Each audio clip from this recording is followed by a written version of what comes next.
Estamos ya en línea con Nico del Caño. Nico, gracias por atendernos. Acá Maxi Sari te saluda. ¿Cómo estás? ¿Qué tal, Maxi? Muy buenas tardes. ¿Cómo están ustedes? Muy bien. ¿Dónde te encontramos? En mi casa. Porque digo, por ahí está de vacaciones, viste, qué sé yo, no sé, preguntaba. Por eso digo, porque por ahí tenía el mérito extra, estoy mirando en el monitor, así que a veces te miro de costado porque tengo monitor de costado, de atendernos. ¿Te acordás dónde estabas en 2016? Porque vos sos medio pibe, todavía seguís siendo joven, mirá que el centro que te tiré. Bueno, gracias. Sí, me acuerdo en el 2016, yo fui diputado en aquel momento 2 años, 2014-2015, que había ingresado por Mendoza. En el 2016 roté mi banca y bueno, sin embargo, participamos de distintas luchas O sea, en el 2016 vos eras mendocino. Claro, yo ingresé por Mendoza. Lo que sucedió en aquel momento, fui candidato a presidente en el 2015 por mi partido en una interna del Frente Izquierda, y luego fui candidato por todo el frente en el 2015 y en el 2016, como te decía, participamos en innumerables reclamos y luchas de trabajadores. Recuerdo en enero de aquel año, recuerdo el conflicto de la fábrica AGR, donde sus trabajadores tomaron la planta en reclamo contra el cierre de la fábrica. Que queda, porque claro, marca como esa especie de explosión, de despegue tuyo en la política. Ya eras, obviamente, lo que marcabas, legislador, pero tuviste en 2015 tu primera candidatura presidencial. Nacional, exactamente. ¿Cómo ves? Digo, si te hubiera preguntado en ese momento que íbamos a tener un presidente como Milei, no lo ibas a creer, ¿o sí? Bueno, es difícil anticiparse 10 años, ¿no? Pensando, inclusive, si uno pensara hoy, ¿qué va a pasar acá 10 años? Hay múltiples alternativas, ¿no? Pero claramente sí, lo que uno puede decir es cuál es el camino o las peleas en las que uno viene dando, ¿no? Desde aquel momento, como enfrentamos al gobierno de Macri, ¿no? En aquel momento, y también decíamos, ¿no? Frente a sectores del peronismo que se habían transformado en levantamanos de Macri en el Congreso. Recuerdo gran parte de los gobernadores, el sector de Sergio Massa, etcétera, que votaron muchas leyes en el primer momento del gobierno de Macri, y que luego distintas peleas y luchas de sectores populares, de trabajadoras y trabajadores, fueron poniéndole límites a ese gobierno que finalmente, fue un fracaso como se vio en su momento, y deterioró enormemente el nivel de vida de las mayorías trabajadoras, ¿no? Después, el gobierno de Alberto Fernández fue otro fracaso porque planteó dejar atrás todo ese ajuste que había hecho el gobierno de Macri. Sin embargo, no solo no cumplió sus promesas, ¿no? Sino que además siguió ajustando el mercado. Fue tan fracaso que, por supuesto, está muy bien. Dio lugar al gobierno de Macri como el fracaso.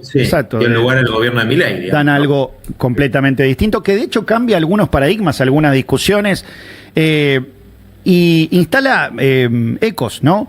Lo escuchabas seguramente a Jorge Macri durante el fin de semana, en una reunión con vecinos. Dijo que no va a ser más viviendas sociales. Para muchos fue algo a aplaudir, ¿no? Y otros se quejaron y mucho en redes sociales. El argumento válido, yo creo que tiene un argumento potente ahí, es que se ha ayudado mucho a un sector y a la clase media no. Se le ha metido siempre la mano en el bolsillo. Con impuestos, hay mucha gente de clase media, 800.000 personas, creo que era el reclamo que le ponía cifra el jefe de gobierno porteño, 800.000 personas en la ciudad de Buenos Aires que alquilaron siempre y que también aspiran a una casa, y que para ellos no hay beneficio, no hay tasa diferenciada, no hay departamento gratis. ¿Qué pensás de esto? Bueno, mira, es un discurso que creo que a tono con las acciones del gobierno de la ciudad en contra de los vendedores ambulantes que permanentemente son reprimidos, estigmatizados, se les roba la mercadería, a aquellos sectores que son, por ejemplo, recicladores urbanos, a muchos sectores populares, ha habido familias desalojadas. Y obviamente que el problema de la vivienda en la Ciudad de Buenos Aires y en Argentina es un problema enorme y que abarca a sectores más humildes, a sectores de trabajadores que quizás están un poquito mejor, aunque la gran parte hoy está muy precarizada, la clase trabajadora, y sectores de clase media, ¿no? Recordemos lo que fue, volviendo al gobierno de Macri, la estafa de los créditos UBA. Entonces, digo, me parece que el problema de la vivienda, lo que significan los alquileres que son carísimos, las posibilidades muy escasas de sectores de laburantes, de jóvenes, sectores de clase media, obviamente también de acceder a una sigo, vivienda ¿cuál es la respuesta? Porque vos me decís el tema de la ley de alquileres o los alquileres caros. La ley de alquileres quería venir a solucionar eso y lo detonó para peor. No había oferta en la Ciudad de Buenos Aires, había muy poquitos alquileres, los poquitos que estaban dolarizados, o sea, casi nadie podía alquilar. En un momento el cierre del gobierno de Alberto Fernández marcó efectivamente eso. Mira, yo creo que la especulación inmobiliaria, lo que tenía la ley de alquileres es que intentaba poner un límite a esa especulación inmobiliaria. El problema que hay es que, a ver, si vos tenés, como sucede hoy en Argentina, un déficit habitacional que abarca a 4 millones de familias, y tomamos aquellas familias que... Pero entonces hay que regalarlas, digo, porque tenés el déficit. No, nadie está planteando regalar. A ver, hay una cantidad enorme de planes de vivienda, etcétera, que se hicieron en algún momento que no fueron regalados a nadie, digamos, ¿no? Que muchas familias con esfuerzo han ido pagando cuotas, y tratar de estigmatizar como si, bueno, a tal se le regaló, me parece que es no es ninguna solución, ¿no? Digo, también había, Nico, muchos cuestionamientos a muchas de esas obras, generalmente iban tercerizadas. Bueno, por eso nosotros tenemos un planteo, por eso si vos me dejás terminar, yo te digo, dale. Nuestro planteo siempre ha sido el control por parte de las comunidades, de los vecinos, de los trabajadores, de muchos profesionales, es decir, hacer un plan de obras públicas y un plan de vivienda. Fíjate que, por ejemplo, urbanizar los barrios populares, ¿no? Que es algo fundamental. Bueno, si vos hicieses una planificación, bueno, sería mucho más barato, inclusive eficaz, que después tener que urbanizar barrios que la gente va construyendo como puede, ¿no? En situación de enorme precariedad. Pero te decía, hay 4 millones de familias que sufren el déficit habitacional en la Argentina. Entonces, en vez de motorizar un verdadero plan de obras públicas que pueda dar solución a este problema, ¿no? Donde muchos trabajadores pueden obviamente pagar una parte de esas viviendas, ¿no? Si nadie está diciendo regalar o demás, sino que hay que hacer una planificación.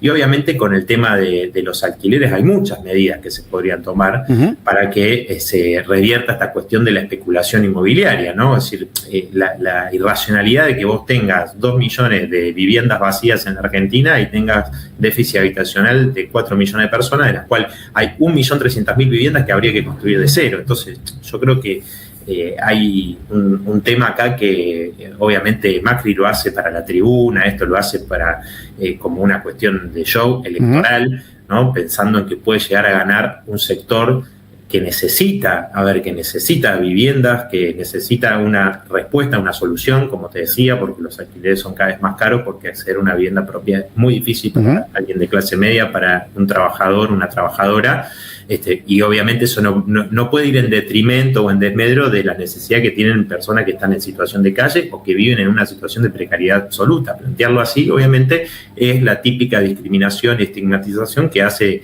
Macri, la derecha en general, ¿no?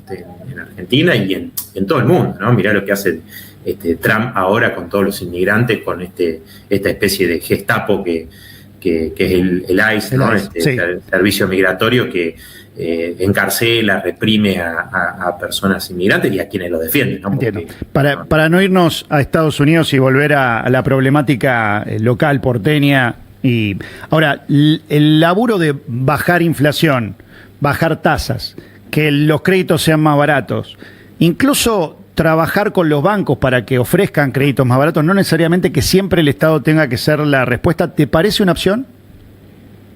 Bueno, a ver, me parece que si uno pone un planteo que nosotros hemos hecho siempre, ¿no? Una banca estatal única, un sistema bancario que permita concentrar el ahorro nacional, evitar la fuga de capitales, plantear claramente el desconocimiento de la deuda, por el cual es una canaleta constante de dólares, de recursos que genera la Argentina, que genera la clase trabajadora. Si uno puede decir, bueno, que se concentre el ahorro nacional y se den créditos baratos, accesibles, no solo para vivienda, para las familias laburantes, etcétera, sino también para el pequeño comerciante, para los pequeños productores familiares que la verdad que están sufriendo una situación muy, muy crítica en la Argentina, no solo de ahora, pero obviamente que ahora se ha profundizado muchísimo con este esquema económico, ¿no? Entonces me parece que es importante en ese sentido.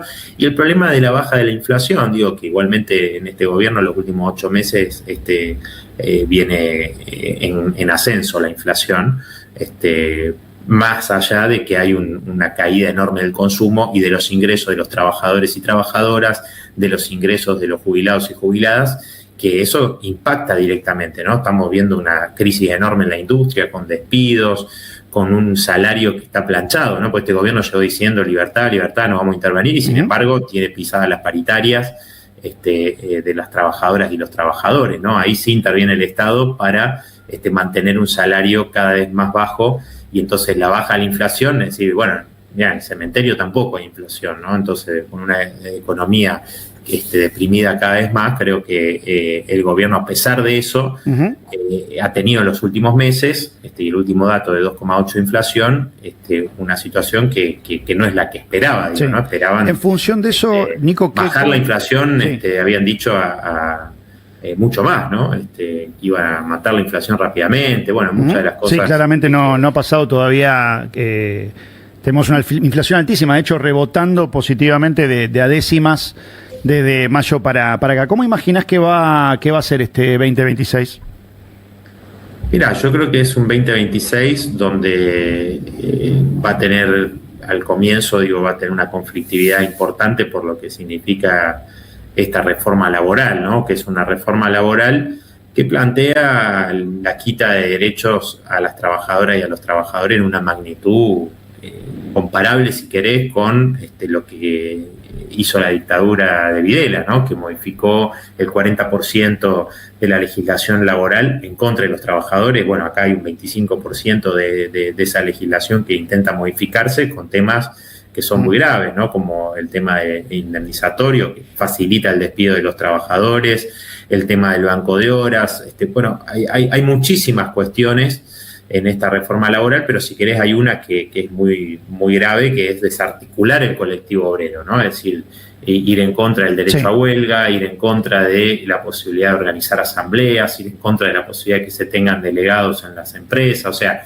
lo que ya se vive hoy en muchos lugares, de hecho, o en lugares donde las empresas no cumplen con la propia legislación, es directamente avalarlo a través de una ley, ¿no? Creo que eso va a haber un conflicto muy, muy grande, a pesar de que la conducción sindical, en gran medida, ¿no? Si uno ve los distintos dirigentes sindicales, su gran mayoría están en una actitud de pasividad absoluta, vienen siendo cómplices de este ajuste de mi ley. Hablando de eso, hay fecha, muchos hablan de un paro general para febrero. ¿Lo vienen charlando? ¿Está en el radar?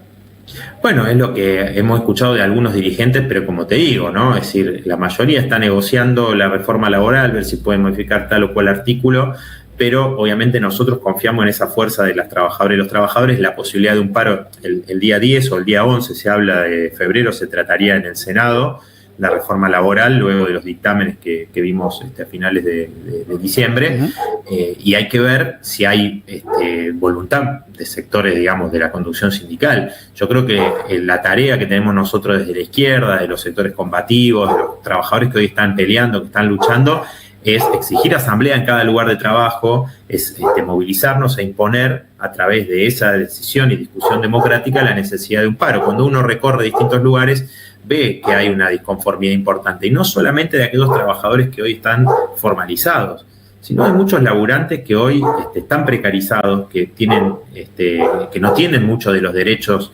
que tiene un trabajador formal, es decir, no tiene aguinaldo, no tiene el derecho a vacación, y sin embargo aspira a tenerlos, ¿no?